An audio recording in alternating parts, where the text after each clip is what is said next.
welcome to the second official episode of Mental Check.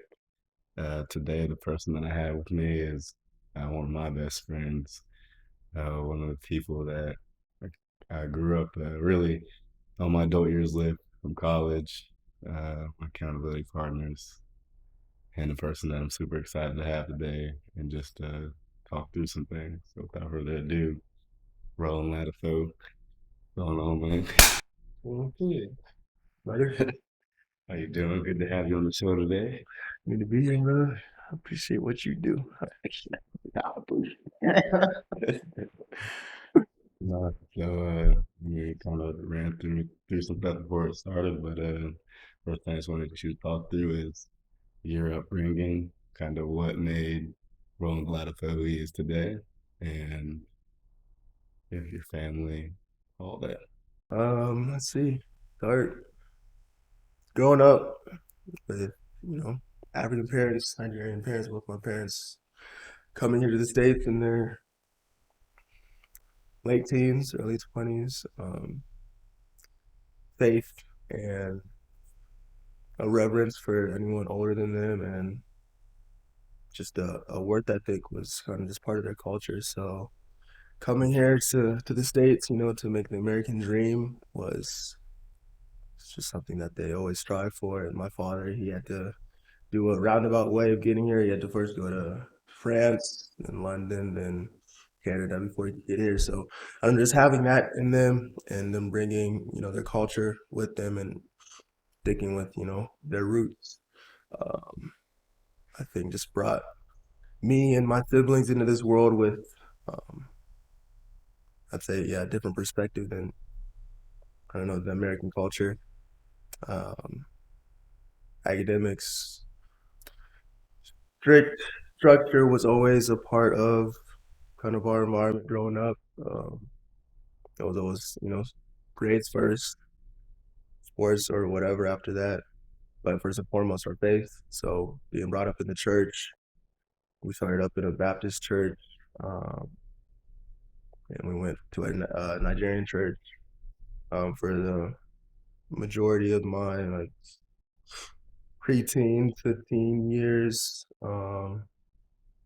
It was just part of life for me. It didn't really seem, much of an option in terms of going to churches on Sundays, going to churches every first Friday from midnight to 2, bruh. Real black church in general. I know Bruh, church used to be full days. you know what I'm saying? Started at 7 a.m. Bruh. Get out at 4 p.m. Get the snack, and then the meal after. It was just a given. It wasn't a question about it. You were sick, you're still going to church. You were tired, you're still going to church. It didn't matter. So just having that as a foundation, one, hindsight looking back, like I thank God that they brought me up, introducing me to God in the first place. But I think where my mind was at that time, as a child, I think I clinged on more to the condemnation aspect of faith and more so of like the obligation so I don't go to hell, as opposed to grasping the, both grace and truth aspect. So growing up, it was, like I said, it was just kind of an obligation. I didn't see any other way, and I didn't want to go to hell because hell sounded Sounds good. crazy. So just having that, I mean, like I said, it was nonetheless still put me in relationship or put me in understanding and knowledge of God. But I'd say more, it was more religion than relationship growing up. So that's all I knew at the time. He kind of, just because I feel like people kind of still misconstrue that today, like religion versus relationship.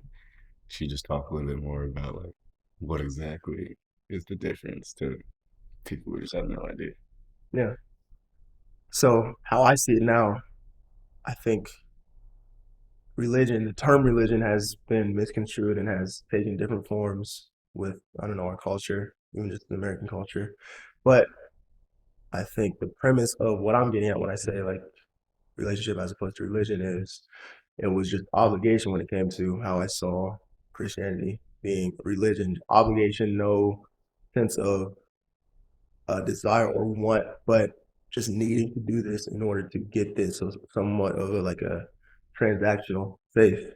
I punch these numbers in order to get the output, the end result. I do these acts, I do these works in order to gain my salvation, to earn my salvation. So just seeing it as a transactional type deal as opposed to relationship of desiring and wanting to know God in order to be able to love Him because He first loved us. That just wasn't even a thing that I understood or thought was even there or what Christianity, what my faith was.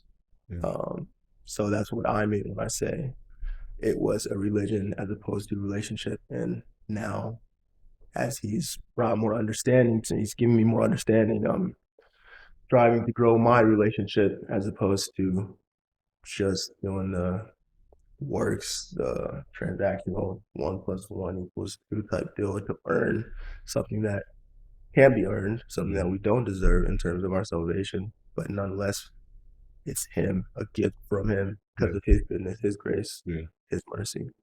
I think that's I think that's really good what you said too, especially talking about the transactional against the relationship, because you said I do this and then do that, like transactional wise, and it's like the way we kind of see it is like, or the way I kind of see it is like religion is like it starts with us and then ends with God. The relationship is it starts with God and then it ends with us. Like he moves and that is our heart and that causes us to move, and it's not something that we do and then he rewards us for it because it has nothing to do with our works. It's just him being good. What do you mean by it ends with us in terms of relationship? I feel like with religion, it was very much like, as you were saying, like we like if I do this, I am in good standing. If I do this, I am in good standing. If I, go to church every Sunday, if I'm going to my Bible studies, if I'm reading my Bible, then I am good with God. But God makes us good first, and then we move. Like it's not we're filled then moved. No, sure. So that makes sense. Continue with your yeah. So having that as the foundation growing up was, I think, yeah, instrumental in just terms of my perspective and take on life for real. I did a lot of things. I think as just a regimented type deal when it came to school. I was very poignant in terms of just kind of setting my priorities and doing what I needed to do in order to get the grade to essentially earn what I felt was good standing with my parents. So I took school very seriously growing up. And yeah, I was blessed to be able to get the grades to reflect that. But it was nonetheless still playing a part into just even how I gave myself worth and gave myself value. It just always felt like I was trying to earn validation by getting these grades, by getting these thumbs up from parents, family around me, which I think there's parts of that that are good and that are needed. But I think I pressed too deep into that to where that was all I was seeing my worth in, as opposed to who I am in Christ. So that played into school for me, as well as sports. Like, I mean, I think my first love really was the first sport I ever played, which was soccer. And then shifting from soccer in fifth grade to football. What position were you in soccer? You know this, boy. I was striker. Just for the people who might not know, They know this too. They can okay, tell. about that. They can tell. This is the first Freddie I do over here. Really good. I was striker. I really didn't even know the fundamentals of soccer, but they put me out there. They just kept me on the half field line, and they just passed it to me whenever they got the ball, and I took off, and no one could keep up. But it worked. It worked until it didn't work. So friends of mine were starting to play football, and they brought me over, and it changed my life for real. I think it just changed my I don't know, outlook in a way that it gave me more of an outlet to, I don't know, release my frustrations that I kind of kept bottled in from just this, like I said, this, I don't know, transactional type deal where I'm just trying to build up all these things and not really having an outlet. Because even with the African culture, like I said, it's a lot of reverence to your elders. So do as you're told. Yes, ma'am. Yes, sir. There's no questioning. There's no talking back. It's just what is said is done, no matter who it is. If they're older than you, then that's respect granted. So I think there's a lot of just anger in my life growing up. Um, I don't know, just I think just a lot of bottled up emotions, I'd say, because there's a lot of lack of being able to express, yourself emotionally and kind of just wrapped itself up into ways that I'm still even unplugging today. Always the, the workers, and we're just always expected to be strong. And I think it's kind of changing a little bit now from the fact that we can start talking about it Mhm. a little bit, but still think there's a little weakness with us as far as addressing some of our emotional uh, emotional issues and the things that we've been through. Um, so like, have you ever had like a deep conversation, like a deep, like a serious, like a more emotional conversation with your dad?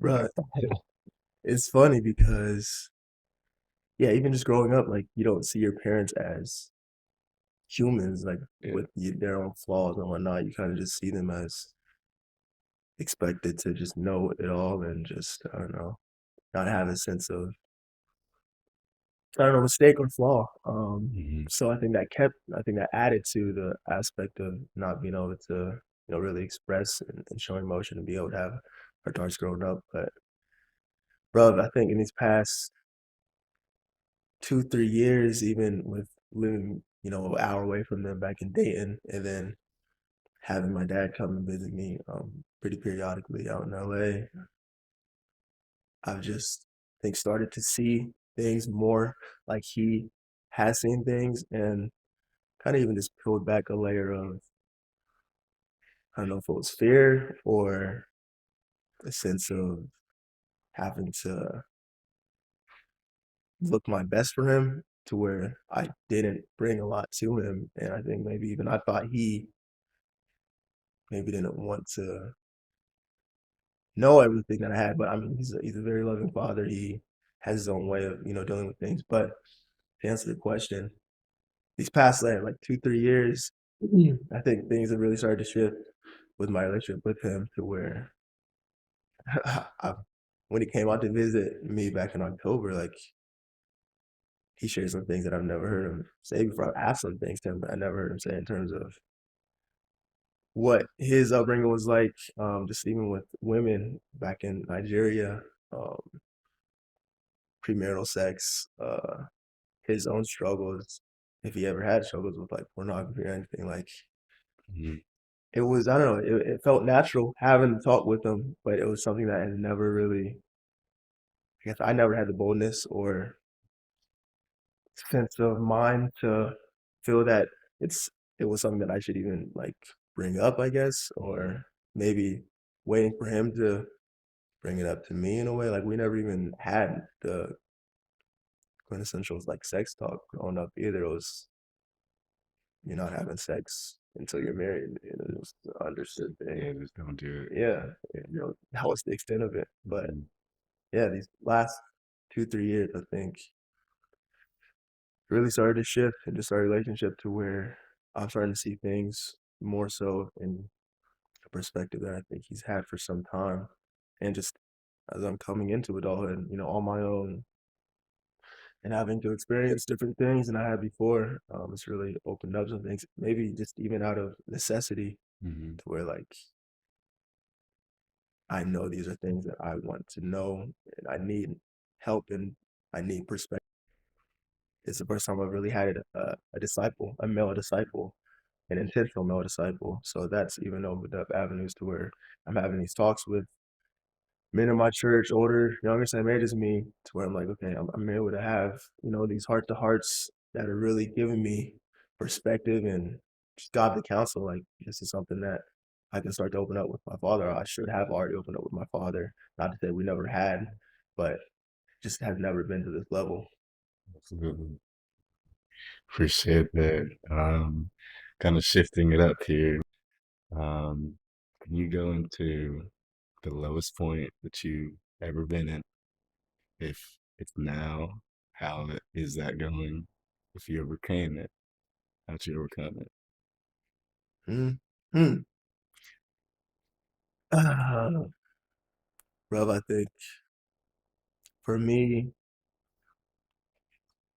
and it's not even always easy for me to, reflect and really take stock of where I've been at, where I'm at now. So that's even why, our relationship has been a blessing because it helps me reflect and helps me really sit through things. But to answer the question, I think the lowest point that I've been at, I'd say probably these past 6 months. And specifically within these past 6 months, I'd say probably like the middle 3 months of these past 6 months to where just mentally I was, I think, at my lowest. I was going through what I felt at that time.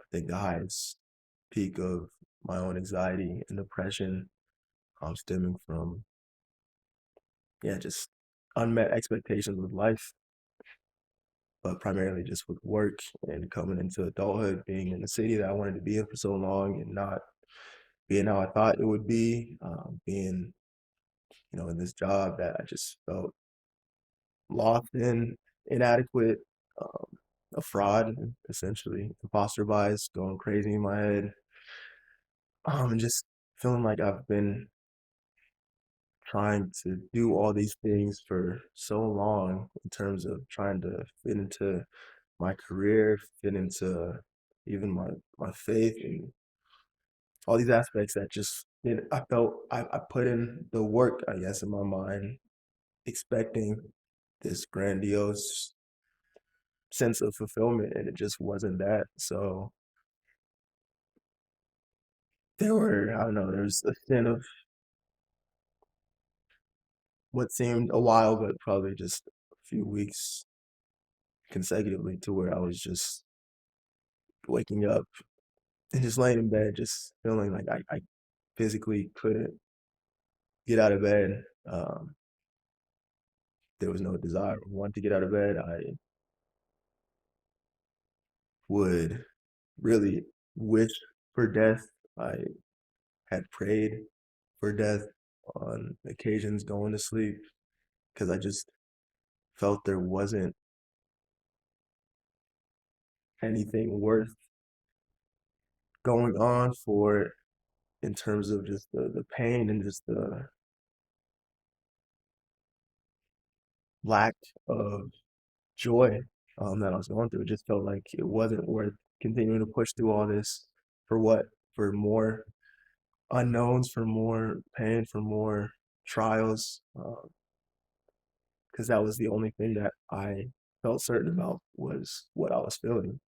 It's pain, uncertainty, lack of doing anything, uh, and that's all I could see. Uh, so I think that was probably, yeah, the lowest that I've been, and as I've been still going through my own bouts with anxiety and depression, and different medications too. I know that there's going to be up and down days, but I guess the shift from that stint of those weeks where I just didn't have any wherewithal, I felt like, to do anything productive. Um, I think the shift has really just been. I'm still working through it too. It's still a day to day thing, but I guess the shift is just being able to be more present. I guess in the moment, be more present, just even with my relationship with God, with my faith, to where I'm not so hard pressed on trying to have it all answered and trying to have all the answers. I'm growing in my, I guess, comfortability with the uncertainty. But like I said, it's still day to day. Yeah, no, absolutely. I mean, can you talk a little bit more about kind of anxiety and how it comes up to you, like how it feels when it's happening, what kind of goes to your head or mind starts spinning? What's that? What does that feel like? Yeah, for me, one, I think there's different phases that I have. I'm Mm, sure probably the majority of people that have anxiety or have symptoms of anxiety. For me, I think the most distinguishable, I guess, symptoms or phase for me is just a racing mind that usually stems from, or at least the environment that it usually starts for me is with work. I Whether it's just a meeting that I know I have to speak in, or even a meeting that I don't know I have to speak in, but just a meeting that I know I need to know things, or I just feel unprepared for, my mm, mind will just begin to race. Will just have it's my mind set on just the negative possibilities of what could come out of the meeting or the interaction in general, whether it's me saying something that's dumb or saying something that doesn't make sense or saying something just to say something, even though I know I don't know the answer. So my mind will just continually race and just have these what feels like limitless thoughts and visions of just failure. So I'll get stuck on that. Uh, your mind starts racing, do you know it's coming? Like when the thoughts just keep flowing, or is it something that happens and then you kind of are able to get out of it afterwards, or is it like one thought leads to this, then mm. this, then this, or is it like as soon as you have that first thought, you kind of start feeling that? Yeah, I think for a while it would just happen, and I couldn't put a name to it, or I didn't Mm, even think enough of it to really realize what was going on. So I think as we're starting to talk about it more, I think it gave me, I guess, even a frame of reference to say, okay, maybe this is what's going on. So I think I've grown in my awareness of it going on now, as opposed to just kind of just accepting it and assuming it is what it is. So yeah, I think now I'm able to actually be aware of it, mm, and I've kind of read some things, and even just going through therapy, have been given some tips and I know ways of dealing with it and ways of pushing through it. But yeah, I think I've definitely grown my awareness of what's going on as opposed to just having it happen and not even paying it enough attention to actually do something about it. yeah, no, absolutely. Uh, so I've had um, a couple people like talk to me about like anxiety attacks and panic attacks like that. And one of the things that I thought was just interesting is that like any time that they're in that moment, it's like, and this is what some people I think maybe can't get a grasp of, is it's like it looks like it's like, hey, just people want to say like just relax, hey, relax, like you're good. But it's like you don't, and you tell me if I'm like off base with this, but like it seems like you don't even feel like you can control like the normal functions. Like, Mhm. yeah, I appreciate you sharing that and just giving more light into the situation as far as your lowest place goes. Like, I know you talked about how you're still working on it, and I mean, I've how long we've been doing these accountability calls and how long we've been talking to each other through a lot of different points in our life. And I have the strongest confidence in you as just your brother, as your friend, like that you will like not just conquer this, man. Like I feel like you have a voice for this, and like you have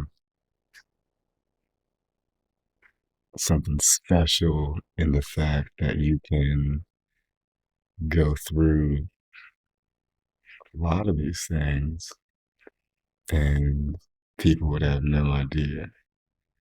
Um, what Doesn't always feel that way, bro. But no, I know you've been really a voice of just encouragement and inspiration for me over this season for me for real.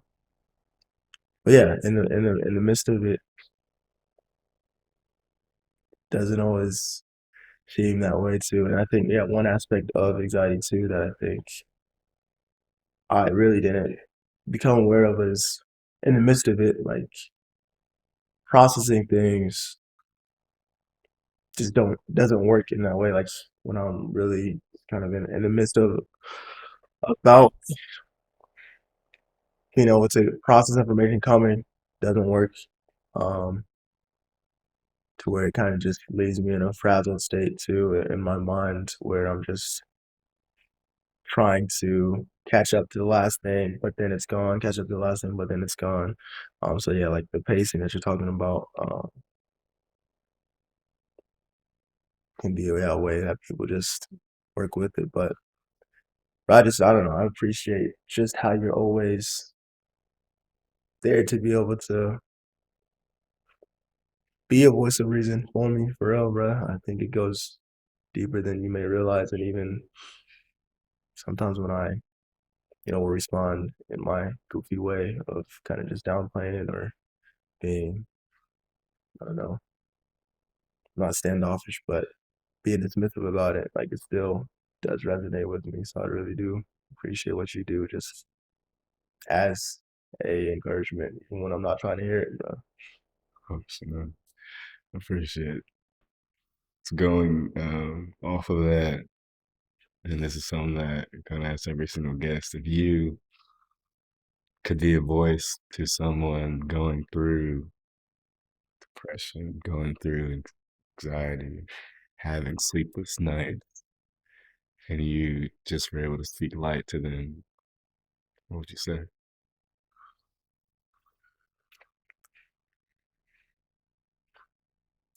Say this too shall pass. I think Mm. being in the midst of of whatever you're going through, it feels like it's the worst that it's ever been. It feels like it can't get worse than this.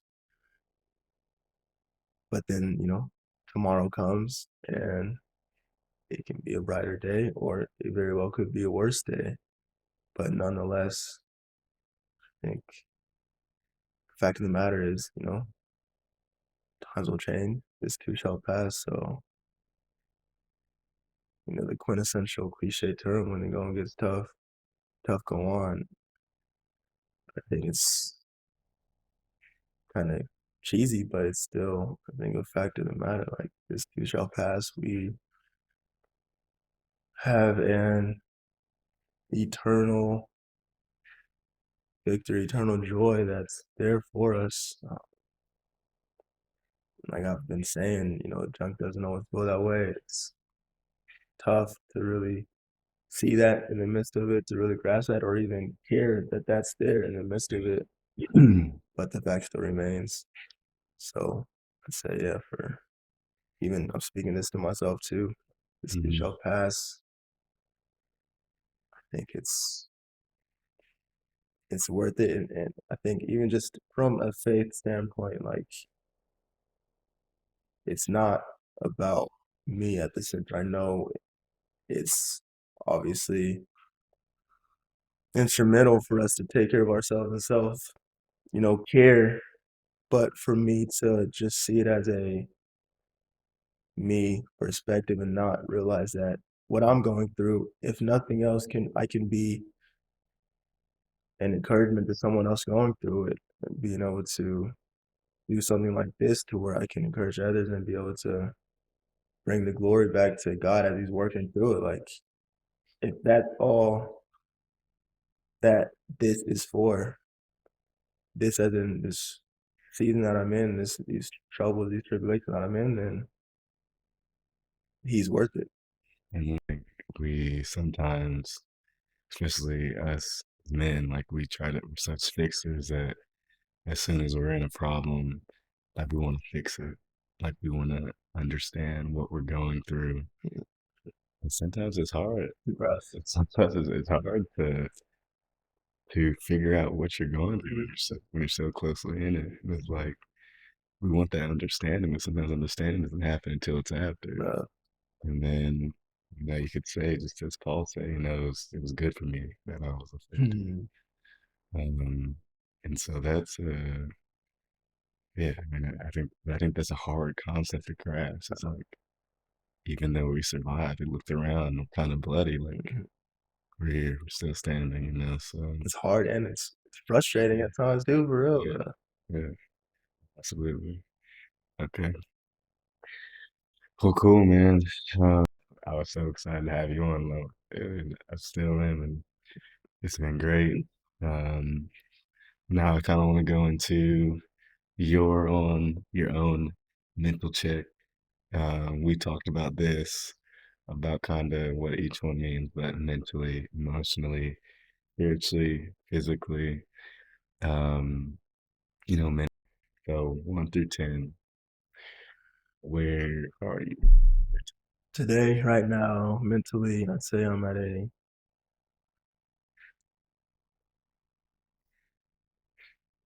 say 7. Okay. I think being able to have a kind of a just a reset and just a free flowing weekend with you, with these brethren of ours. Hooligans. Hooligans is another word for it. But nonetheless, just being able to get kind of out of even just uh my own space and be able to kind of come out here to Dallas and just yeah, go with it, free flowing, good people, good vibes.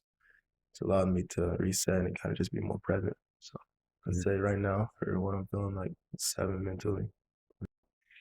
So your ability to see your own emotions and also see others' emotions and then adjust as necessary. How strong do you feel in that from 1 to 10? Probably say a 5. I think it was a great weekend. But even as I don't know, feeling myself have to get back into the work mindset and just not really wanting to, I guess, face all that and yeah, really think about all that. I'm kind of just starting to feel myself and my mind just kind of go into a, not say I guess dismissive maybe is a term for it, but just dismissive type perspective when it comes to even it's going through my mind and having to perceive others. Your If that makes sense. work week be creeping after the holidays. Right. It's like you start seeing it over children. A Sunday scary, holiday scary. It's so sad. It's so true. Next one is spiritually, and this. But I mean, Get just right. like Get right. the things that you're doing. Yeah. Like, are you doing those things? Like 1 through 10. Yeah. Right now, currently, yeah, I honestly, kind of fell off from those disciplines over the weekend.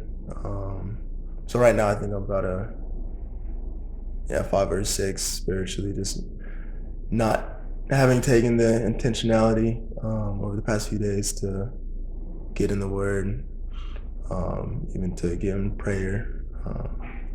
So I do, feel somewhat of a lack there.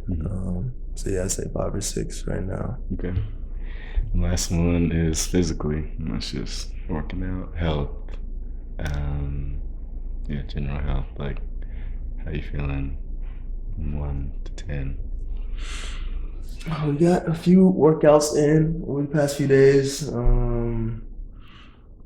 Right now, bro, I'm probably at I'd say 7 physically. Yeah. I was able to get some workouts in, which gave me, I know, it felt different different, better. I don't know, it's working out here as opposed to when I work out back in LA. So I guess it was an encouragement that we took that intentionality to set time aside to get it in. It was nice seeing it on the lake. It was relaxing. Beautiful scenery. Honestly. Gave me some time to really just sit my thoughts too. Yeah. That was nice. No, you fell in love with Texas this weekend. Okay, chill. But honestly, no, bro. Like it definitely changed my perspective a bit. There's more out here. I thought, bro. That's awesome, bro. Well, dang, man. So the last thing, I just want to take time just to really just appreciate you. You've seen me at some of my lowest points that I don't think anybody has, and you've been there, and you've been steady, and I feel like when we made this declaration just to be accountable, like we just took that step together, and we never looked back. Like I look at my walk with all my struggles or anything, and you're there, and honestly, I don't know what I would have done without you during that time, because between our struggles, I think that made it so much. It made it okay to not be okay during that time, and I needed that, and yeah, man. I mean, those times changed my life, and you're a part of that, and so I just want to say thank you for being my accountability, like brother, best friend, like all that, like person I really don't like either. Like there it is. I knew it was coming. Like I just have so much love for you, and I just want to appreciate it.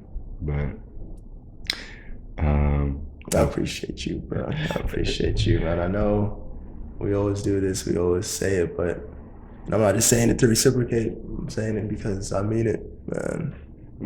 I don't know where I would be today without you, bro, without our talks, without just our authenticity with one another, bro. Like I've had, and I do have friends that I've been so blessed to be able to have a part of my life, and nonetheless, what we have, bro, is something special for real. So I appreciate just who you are, bro. The light that shines through you, bro. Just how you allow God to work through you, and how He speaks through you to me. And you have a way of saying things, bro, that just hits. So I appreciate what you do, bro. I appreciate even just the time and the space and the mental space and the capacity that you give to those around you, bro. I think it really shows in just how people receive you because of who you are, bro. But I still don't like you, but I do love you, and you know this. All right, man. Well, I'm glad we got to do this, bro. I say what I was supposed to say. I say what I was supposed to say. It's all here we are. Airbnb. But no, man. Well, I love you. Thank you. And this completes the second episode of Mental Check. Appreciate you guys for tuning in. Appreciate you.